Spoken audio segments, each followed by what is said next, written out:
What's up watu wangu wa nguvu, mambo vipi? Karibu tena kwenye updates za PMTV2 na mimi ni Teddy Allen. Sasa tumekutana tena baada ya muda mfupi kidogo kwa sababu ya mambo ya likizo na nini, lakini pia umeona tupo kwenye seti mpya. Shout out nyingi sana ziende kwa wote ambao walikuwa waandaaji wa hapa, lakini nikwambie leo tuko na story kubwa ambayo inamhusiana Diamond Platnumz. Diamond Platnumz bwana alionekana jana hospitalini akiwa amebeba maua manne, akiwa na bouncer wake pamoja na kibegi cha fedha, huku tukiwa tumeambiwa kwamba huenda Zuchu amejifungua. Kumbe haikuwa hivyo, wala na hata Zuchu mwenyewe hajawahi kusema kwamba yeye ni mjamzito au nini, ni mitandao tu ya watu wa kijamii.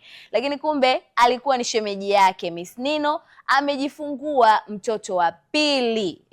Huyo ni mke wa Ricardo Momo. Na jana mchana tunaweza kumuona Ricardo akiwa Dodoma wakati anafanya NBC Marathon, akiwa amesema kwamba ametembea 10 km. Kumbe furaha ilikuwa ni pamoja na mke wake anategemea kupata mtoto wa kike. So mtoto huyo ameitwa jina la Aria, na Diamond mwenyewe ameandika kwamba new family imeongezeka, yani kwamba memba mpya wa familia ameongezeka. Furaha zilikuwa nyingi sana kwa familia hiyo, lakini kwenye mitandao ya kijamii kunasemaje? Kwenye mitandao ya kijamii kunasema kwamba uende kawa watu walihisi kwamba Diamond tayari amebarikiwa kupata mtoto, lakini pia wengine wakawa wanasema kwamba uende ndo point ya kwenda kuona jinsi ambavyo labda amerudiana na mpenzi wake. Wengine wakisema kwamba Diamond hawezi kuchomoa kwa Zuchu, ndio maana anaenda. Kumbe mwisho wa siku ni jambo la kifamilia zaidi, yani jambo la kina nyange zaidi. Sasa na wewe una haki tu ya kusema kwamba Diamond hakubaliki.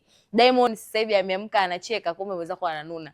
Na jinsi ambavyo maisha yanavyozidi kwenda kila siku, tutegemee mengine zaidi. Surprise ni nyingi sana. Uendekana yeye pia anasubiria kachanga au nini, tusubiri. Lakini kikubwa zaidi kilichotokea pale ni kwamba mtengenezaji keki maarufu hapa nchini Tanzania, Alexander Cake, naye pia alikuwa amebarikiwa kupata mtoto wa kiume. Kwa hiyo ni kama ile tu walikuwa wamepata, yani wote wamewekwa kwenye hospitali moja.